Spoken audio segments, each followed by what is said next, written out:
बांग्लादेश में तख्ता पलट के बाद हिंदुओं पर अत्याचार हो रहा है। हिंदुओं को चुन चुनकर टारगेट किया जा रहा है।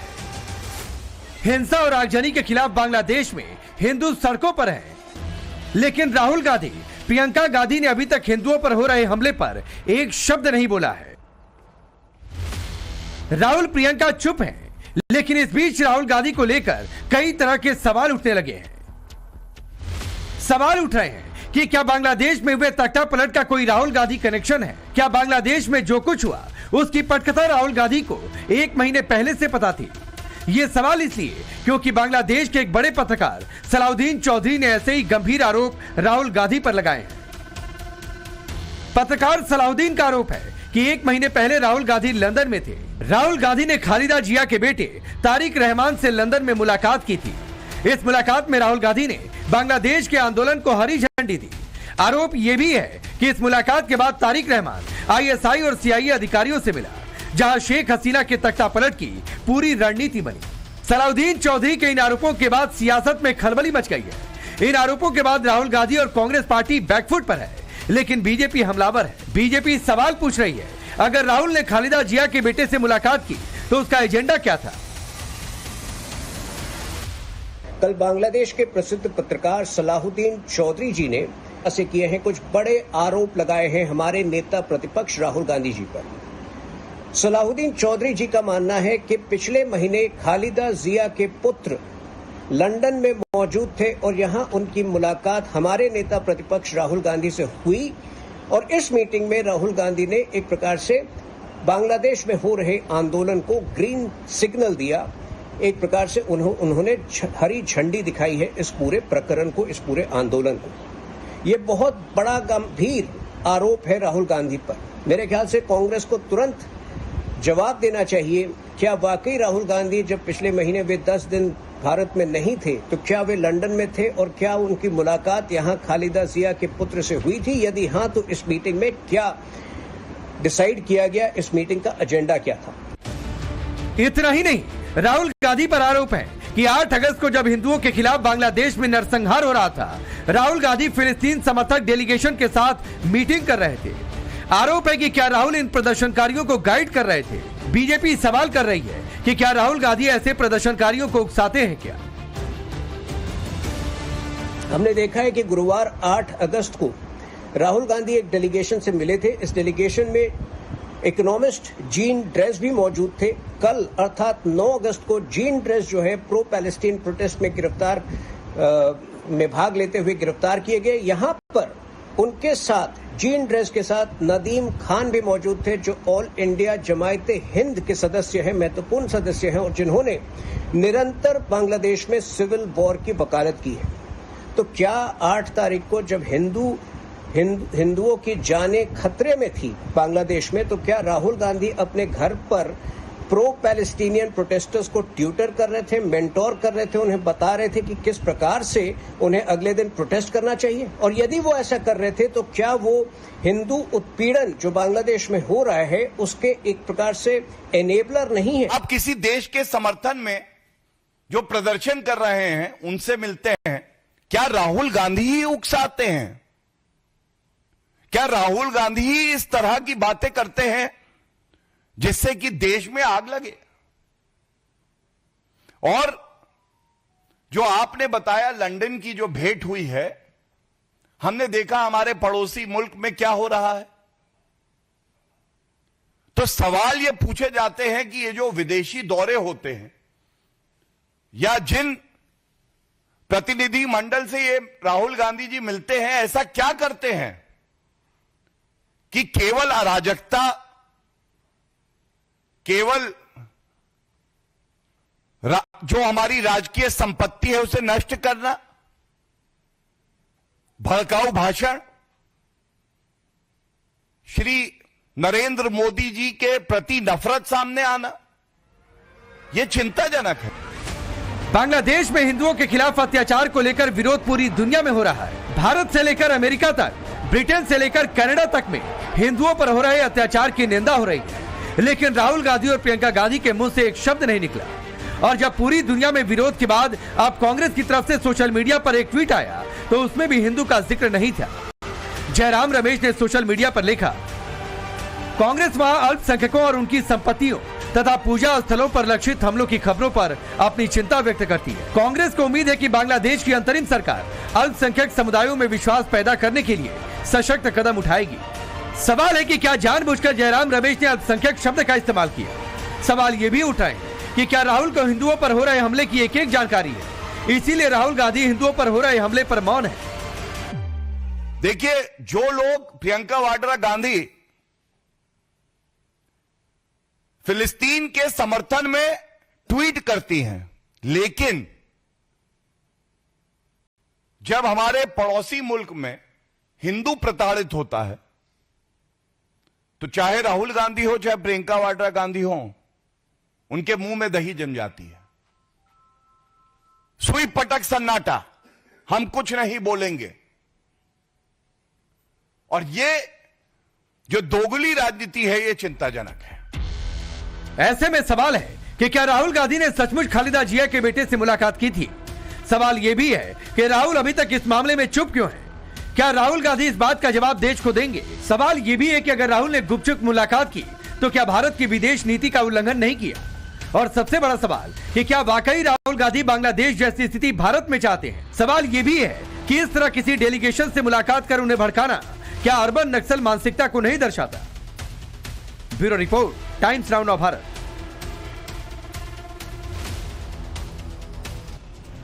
तो सवाल कहीं और सवाल बड़े गंभीर हैं। और इस बीच जब आप रिपोर्ट देख रहे थे तो मैं सोशल मीडिया खंगाल रहा था कि इस बीच कुछ कांग्रेस के नेताओं का इस बयान, इस मुलाकात को लेकर जो खबरें आ रही हैं, इसको लेकर कोई खंडन हो, कोई जानकारी दी गई हो, मुझे कम से कम मिला नहीं। अगर होगा तो आगे डिबेट में कांग्रेस के नेता उससे अवगत कराएंगे। पहले परिचय आपका आज के मेहमानों से करवाता हूं। राधिका खेड़ा, भारतीय जनता पार्टी के नेता और प्रवक्ता।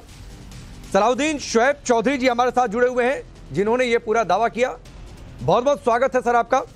लोकेश जिंदल जी हमारे साथ जुड़े हुए हैं, कांग्रेस के नेता, पॉलिटिकल एनालिस्ट हैं। विवेक श्रीवास्तव जी लेफ्ट पार्टी के नेता हैं। आप सभी का बहुत बहुत स्वागत है। अब मैं सबसे पहले सलाहुद्दीन साहब आपके पास आ रहा हूं। आपने जब से ये बातें कही हैं, एक हड़कंप मचा है, एक जबरदस्त तरीके से तूफान, कई सारे सवाल।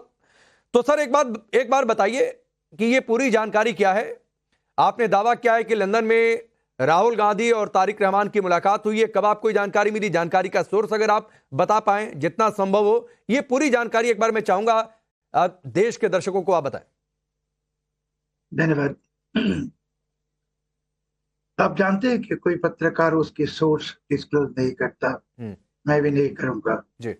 और मैंने तो चैलेंज किया कि राहुल गांधी साहब या कांग्रेस पार्टी ये लोग कहेंगे कि मेरे जो इंफॉर्मेशन है ये गलत है, तो मैं जरूर एविडेंस दाखिल करूंगा।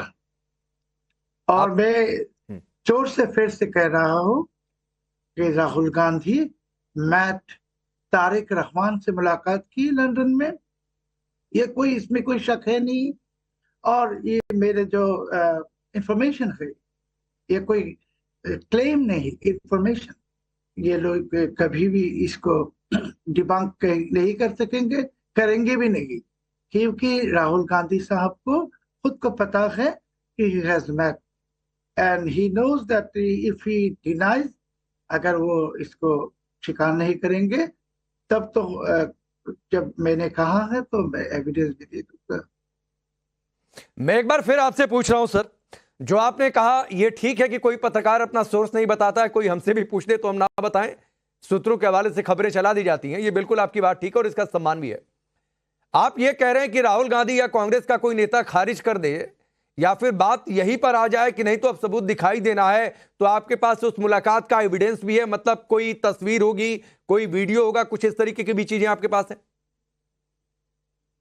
मैंने कहा कि हमारे पास एविडेंस है, अगर उसको पहले उन्होंने उनको इनकार करने दीजिए, देन मैंने आप सबको दे दूंगा हमारे पास जो एविडेंस है। मैं सिर्फ इतना क्लू दे सकता हूँ आपको, एक छोटा सा क्लू, कि लंदन में बहुत सारे सिलेटी कम्युनिटी है और तारिक रहमान की जो बीवी है Zubaida Rahman, she is also Sylheti from Sylhet district.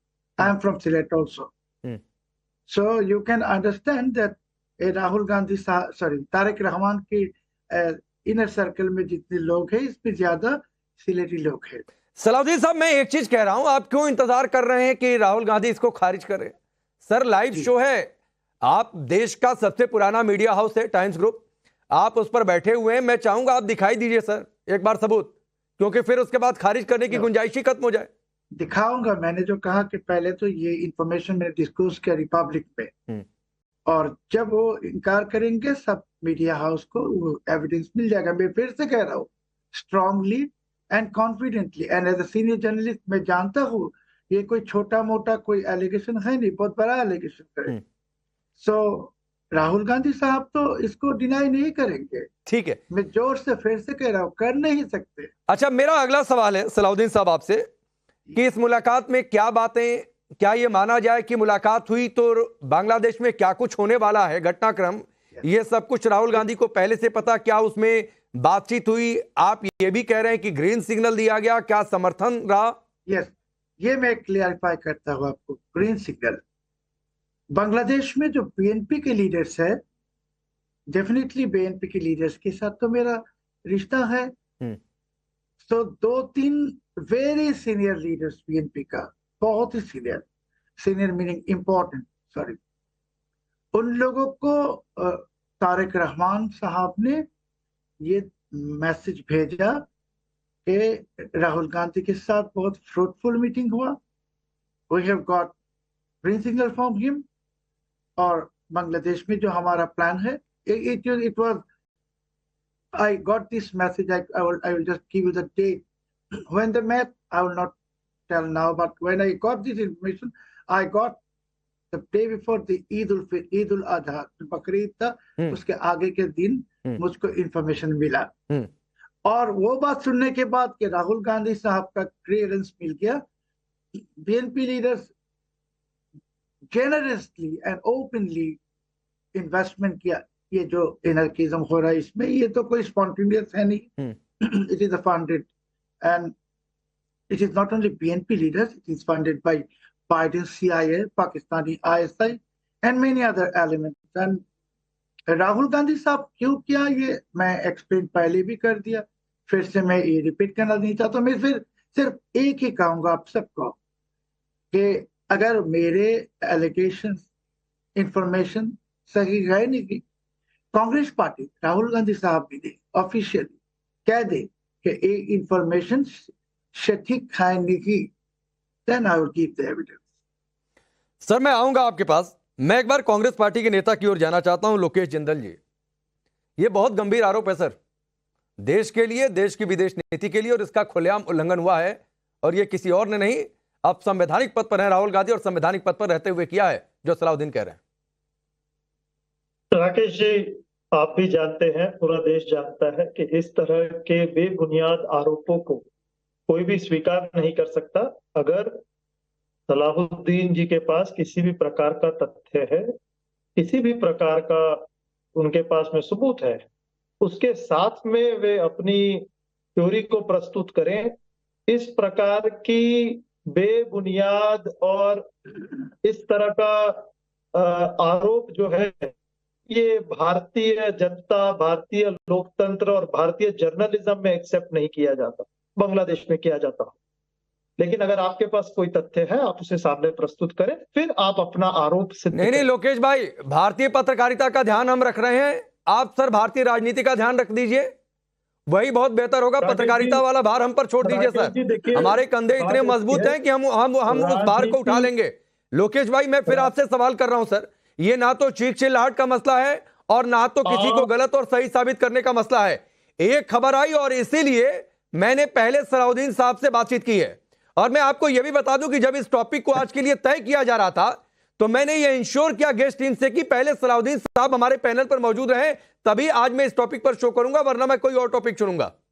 तो ये भी हमने इंश्योर किया पहले सलाउद्दीन साहब से बातचीत करने के बाद, उनकी ओर से कंफर्मेशन मिलने के बाद कि वो हमारे पैनल पर होंगे, तभी मैंने ये तय किया कि ये टॉपिक हम लेकर आगे बढ़ेंगे। आरोप के पहले उस आरोप से जुड़े सभी तथ्यों को प्रस्तुत करें, उसके बाद में। लोकेश भाई, आपकी बात बिल्कुल ठीक है, इसीलिए आपने अगर मेरी बातचीत सुनी होगी, मेरी बातचीत आपने सलाउद्दीन साहब से सुनी होगी, तो मैंने उनसे कहा कि आप सबूत दिखाई दीजिए क्यों इंतजार कर रहे हैं? नहीं, तो ये मैंने सवाल कर दिया, सलाहुद्दीन से ये मैंने सवाल कर दिया, लेकिन मेरा सवाल लोकेश भाई उससे आगे का है। ये 2-3 दिन से ये बवाल मचा हुआ है। ऐसा तो है नहीं कि राहुल गांधी की टीम को कानो कान खबर नहीं होगी। तो एक राहुल गांधी का कुछ नहीं तो जो उनका सोशल मीडिया हैंडल कोई मैनेज करता होगा वो डाल ही देता खंडन। खंडन क्यों नहीं आया सर? ना तो राहुल गांधी की ओर से नहीं आया और ना ही तो कांग्रेस के किसी भी और बड़े नेता ने इस बात का खंडन किया होगा। राकेश जी, जयराम रमेश जी ने आज ही चिंता जताई है कि बांग्लादेश में जिस तरह से हिंसा हो रही है। नहीं, मैं मुलाकात की बात कर रहा हूं। उस पर आऊंगा तो सर, उस पर अभी मैं जाना ही नहीं चाहता हूं। उस पर आऊंगा तो उस पर भी आप घिर जाएंगे। ये मुलाकात का किसी ने खंडन किया तो मुझे कोट करिए, मैं अभी चेक कर लेता हूं। राकेश जी सुनिए राकेश, आप मुझे जानते हैं, बिना तथ्यों के मैं किसी प्रकार के आरोप प्रत्यारोप में विश्वास नहीं करता।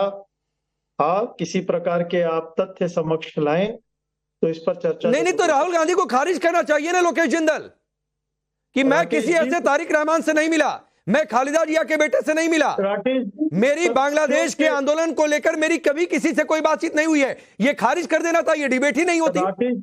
राकेश जी, आरोप लगाने से पहले तथ्य पेश करने। तो सर आप लोग भी तो आरोप लगाते हैं, पता नहीं क्या क्या बीजेपी पर आरोप लगा दिए बिना तथ्य के। सुप्रीम कोर्ट से आपको बेरंग वापस लौटना पड़ा।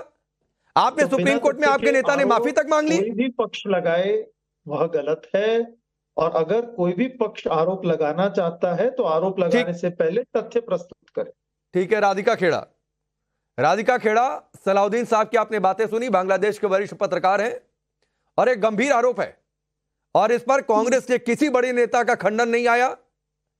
लोकेश जिंदल भले यहां पर बैठकर कह रहे हैं, लेकिन राहुल गांधी की विदेश में मुलाकातें सवालों के घेरे में रही हैं। देखिए, राहुल गांधी की देश विरोधी हरकतों की फहरिस्त में एक और चीज अब दायर हो गई है। आपको याद होगा कि कुछ समय पहले एक फोटो आई थी, कुछ साल पहले, राहुल गांधी की चाइनीज एनवॉय से, चाइनीज लोगों से, सरकार के लोगों से मिलने की MOU भी उन्होंने साइन किया था। तब भी इसी, आज तो खंडन नहीं आ रहा, लेकिन तब तो खंडन भी आया था। तब के कम्युनिकेशन हेड जो जयराम रमेश जी की जगह पर रणदीप सुरजेवाला जी थे, उन्होंने तुरंत आके मीडिया को कहा था कि कोई मुलाकात नहीं हुई है। फिर थोड़ी देर बाद फोटो सामने आ गई थी, फिर सबने एक्सेप्ट कर लिया कि हाँ मुलाकात हुई है। तो देखिए, आदतन राहुल गांधी की आदत है कि वो हमेशा देश विरोधी गतिविधियों में कहीं ना कहीं उनका हाथ आएगा। अब जैसे कि यहाँ पे चौधरी साहब बता रहे हैं कि मुलाकात वहां पे हुई, आप देखिए ना, उसके बाद एक पूरी क्रोनोलॉजी है। वो वहां पे मुलाकात होती है, उसके बाद जब शेख हसीना जी छोड़ती हैं बांग्लादेश, वहां से भागती हैं, उसके बाद से एक ट्वीट नहीं आता राहुल गांधी का, कोई ट्वीट प्रियंका वाड्रा का नहीं आता, किसी का कोई ट्वीट नहीं आता, शांति हो जाती है। लेकिन जैसे ही नए प्रधानमंत्री ओथ लिखते हैं टेम्पररी, वैसे ही राहुल गांधी बधाई का ट्वीट दे देते हैं। हिंदुओं का नरसंहार हो रहा है, राहुल गांधी कुछ नहीं बोलते, बिल्कुल लंबी चुप्पी शादी हुई है। लेकिन जैसे ही नए प्रधानमंत्री आते हैं टेम्पररी, उनको बधाई देने का समय आ जाता है। तो ये जो लगातार हम देखते आ रहे हैं कि किसी न किसी तरह भारत में अराजकता फैले, किसी न किसी तरह नरेंद्र मोदी जी की सरकार में कोई प्रॉब्लम आए, सरकार गिरे, वो हर बार बाहरी ताकतों का साथ देने की कोशिश करते हैं, देश विरोधी गतिविधियों को बढ़ावा देते हैं। और ये ऑन रिकॉर्ड है। चाइना वाला एग्जाम्पल हमारे सामने है, अब बांग्लादेश का एग्जाम्पल हमारे सामने आ गया। नहीं, इसमें भी विवेक श्रीवास्तव जी, इसमें भी फिलिस्तीन समर्थक लोगों से मुलाकात हो जाती है, उन पर बोल देते हैं, हिंदुओं पर नहीं बोलेंगे, क्योंकि फिर तो ये सवाल बनता है कि हिंदुओं के संघार पर इसलिए खामोशी हो जाती है क्योंकि वोट बैंक का सवाल है और वोट बैंक के खास समुदाय से जुड़ा हो सकता है, क्योंकि आंदोलन पहले से पता था, क्या हो रहा है वो पहले से पता था, तो बेहतर है भाई खामोश रहो। जी, तो टाइम्स नाउ के एडिटोरियल टीम का ये लॉजिक है कि अगर हिंदुओं को मुसलमान मारते हैं किसी देश में, किसी राज्य में, तो उससे यहाँ के मुसलमान खुश होते हैं और कूद कूद करके वोट उसको देंगे। नहीं सर, ये मेरा लॉजिक नहीं है, ये मेरा लॉजिक नहीं है सर, ये सोच आप लोगों की पॉलिटिकल पार्टियों की होती होगी, हमारी एडिटोरियल टीम का कोई लॉजिक नहीं है। विवेक श्रीवास्तव, मैं आपको शुरुआत में इंटरप्ट कर रहा हूँ क्योंकि आपने सीधे व्यक्तिगत है सर। Don't shout sir. मैं बिल्कुल शाउट नहीं कर रहा हूँ। I am not shouting mister Vivek Srivastava, मैं सिर्फ इतना कह रहा हूँ कि हिंदुओं के संघार पर चुप्पी क्यों है। Please don't raise your voice. मैं बड़े प्रेम से, मैंने आपसे सीधा सवाल किया, आपने वोट बैंक पॉलिटिक्स शब्द यूज किया। हाँ। तो वोट बैंक पॉलिटिक्स का मैं क्या मतलब समझूं कि राकेश जी कहना चाहते हैं कि अगर हिंदुओं को मुसलमान मारते हैं और उसकी निंदा ना की जाए तो यहाँ के मुसलमान खुश होकर के हमें नहीं सर, मैं ये बिल्कुल नहीं कह रहा हूँ। वोट बैंक की पॉलिटिक्स का मतलब ये होता है कि जो आप सेलेक्टिव खामोशी हो जाते हैं, वोट बैंक एक मुसलमान की लिंचिंग हो जाए, नहीं सुनिए विवेक श्रीवास्तव, एक मुसलमान की अगर लिंचिंग हो जाए तो आप लोग रोना शुरू कर देते, बोलना शुरू करते, बोलना भी चाहिए, लेकिन एक हिंदू मारा जाए तो कान पर जू तक नहीं रहती है।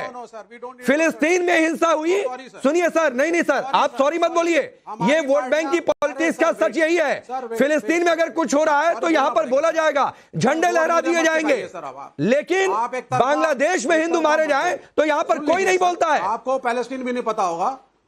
हाँ, सुन लीजिए, पहली चीज, क्या राकेश और आपकी एडिटोरियल टीम पैलेस्टीन को मुस्लिम प्रॉब्लम समझती है? नहीं मैं उस पर जा ही नहीं रहा हूं, मैंने सिर्फ एक उदाहरण आपको दिया है। Not a Muslim problem. मैं सिर्फ एक उदाहरण आपको दे रहा हूं। नहीं जा रहे हैं ना, मैं सिर्फ एक उदाहरण आपको दे रहा हूं सर। सुन लीजिए मेरी बात, जिस पत्रकार को आपने यहाँ, सुनिए sir, please listen to me now, बोलिए। जिस पत्रकार को बांग्लादेश के आपने बिठा रखा है यहाँ पे, इससे आपने सबूत नहीं लिए, इससे सबूत तो लिए नहीं आपने।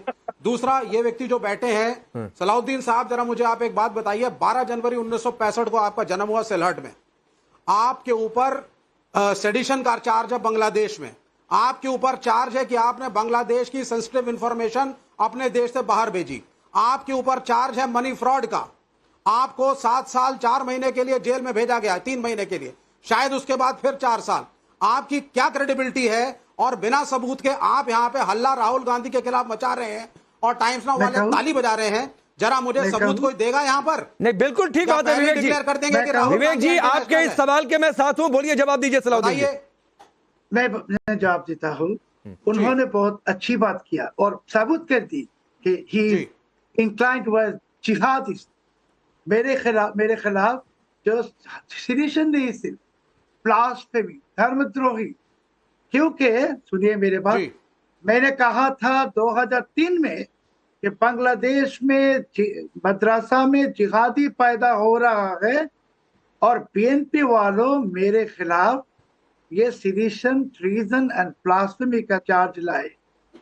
आप कहाँ के मेरे खिलाफ इंफॉर्मेशन स्मगलिंग करने की इंफॉर्मेशन आया, कई एलिगेशन आया, मगर आपको ये भी बात बता नहीं कि कोर्ट ने मनी फ्रॉड मेहरबानी, one after another, I have to address everything. जो एलिगेशन है इंफॉर्मेशन स्मगलिंग करने की, आपको पता नहीं, ढाका मेट्रोपॉलिटन सेशन जजेस court in 2003 said these such cases are shameful for a nation. This case is dismissed and जिसने ये केस दायर की उसके खिलाफ डिपार्टमेंटल एक्शन हो गया। Number 2, number 3, money fraud. After putting you in jail for 7 years and 3 months, मुझे बात ही नहीं करने देते। After putting you in the jail for 7 years, because you are bringing allegations against me, I have to मैं respect पूछ रहा हूँ, मैं कोई no आप सुनिए मेरे बात पहले। I am asking you what is written, what is prevalent about you. I'm yes. No, I told Sir, you it is my that duty to question the credibility of the person who's giving the news. I am speaking against jihad, and that's why that case is filed. You don't know why this case is filed, right? Good. And you are defending those I also jihadis. speak against jihad. And why? No, you are in favor of No, jihad because absolutely not. PNP, When have I Jamaat, defended the PNP. jihadi? No. मैं आपको question कर रहा हूँ, PNP. sir. Just now आपको you have question करना proved मतलब yourself to be a जिहादी हो गए। jihadist. You are a jihadist because PNP, Jamaat has brought that No, case I have against not me, proved whatever myself to you be mentioned. anything. And आप वो Nobody is case a को jihadi. लाके आप दिखा रहे हैं। एक minute मैं आता हूं बीच में। एक मिनट विवेक जी, आपने कुछ विवेक श्रीवास्तव और सलाउद्दीन साहब, एक मिनट। विवेक श्रीवास्तव, आपने कुछ बातें कही थी, उसका सिलसिलेवार तरीके से वो जवाब दे रहे थे। उनका ये सीधे तौर पर कहना है, मैं उसको समराइज कर देता हूं जितनी मुझे समझ में आया। उनका ये कहना था कि बांग्लादेश में कुछ जिहादी गुट एक्टिव हो रहे थे, उनको बीएनपी का समर्थन था, उसके खिलाफ उन्होंने बोला, इसलिए सेडिशन के चार्जेस लगे, इसलिए जो भी चार्जेस आप बात कर रहे हैं, इसलिए वो चार्जेस लगे हैं। मैं इनसे आगे बढ़ता हूं सर, ये उनका जवाब हुआ। मैं दोबारा आ रहा हूं विवेक श्रीवास्तव, और बहुत गंभीर बात है। मैं किसी भी नेता के खिलाफ सर बेसिर पैर की बात का समर्थन नहीं कर सकता हूं। मैंने शुरुआत में सलाउद्दीन साहब से पूछ लिया, सबूत सामने रखते हैं। उनका अभी भी ये कहना है कि राहुल गांधी एक बार खारिज कर दें तो मैं सबूत भी रख दूंगा, वो ये कह रहे हैं। मेरा सवाल ये है कि राहुल 2-3 दिन से ये खबर आ रही है, उनकी टीम को तो हमसे भी पहले मिल गया होगा कि उनके नेता के बारे में क्या चल रहा है, क्या नहीं चल रहा है। तो एक ट्वीट डाल देने में कौन सा क्या गलत हो रहा था कि भाई ऐसे किसी तारिक रहमान से हमारी मुलाकात चाहिए सर। एवरी हर टॉम डिक हैरी को आप बिठाए ना अपने न्यूज चैनल पे, हम क्यों इनको रिएक्ट करें? इनकी कोई क्रेडिबिलिटी है क्या? नहीं सर, हर एरा गहरा नहीं है। आपका बाहर बैठा, देश से बाहर बैठा कोई व्यक्ति आपके विपक्ष के सबसे बड़े नेता के खिलाफ कुछ कह दे और आप उसका खंडन तक नहीं करेंगे। नहीं विवेक श्रीवास्तव, मैं इस बात से बिल्कुल नहीं सहमत हूं। या सलाहुद्दीन हो या कोई और हो, अगर कोई हमारे इस देश में नेता प्रतिपक्ष के खिलाफ बोलेगा, मैंने पहले सबूत मांगा और मैं ये कह रहा हूं कि राहुल गांधी की टीम को खंडन कर देना चाहिए था। उनके ट्विटर हैंडल से सही उनको बयान देने में दिक्कत है। तो आप तो इनको हीरो बना रहे हैं सर। नहीं मैं बिल्कुल हीरो नहीं बना रहा हूं। मैं बिल्कुल हीरो नहीं बना रहा हूं। मैं बिल्कुल सलाहुद्दीन चौधरी के साथ नहीं खड़ा हूं। मैं बिल्कुल सलाहुद्दीन चौधरी के साथ नहीं खड़ा हूं। विवेक श्रीवास्तव, मैं अपने देश के सत्ता पक्ष और विपक्ष के साथ खड़ा हूं। सबूत है, लेकिन मैं ये कह रहा हूं कि राहुल गांधी ने खंडन क्यों नहीं किया, मैं सिर्फ ये कह रहा हूं। अच्छी बात है सर, तो इनको बिठाया क्यों है सर? सर आप पहले सर नहीं बिठाता तो नहीं बिठाता विवेक श्रीवास्तव नहीं बिठाता तो आप पलटकर पूछते कि जिन्होंने आरोप लगाया उसको क्यों नहीं बिठाया? इनके खिलाफ क्रिमिनल चार्जेस हैं, इनके खिलाफ क्रिमिनल चार्जेस हैं। सर इस देश में भी बहुत नेताओं के खिलाफ क्रिमिनल चार्जेस हैं। इस देश में भी बहुत नेताओं के खिलाफ क्रिमिनल चार्जेस हैं। तो क्रिमिनल चार्जेस का क्या किया जाए? सिर्फ अटेंशन चाहते हैं।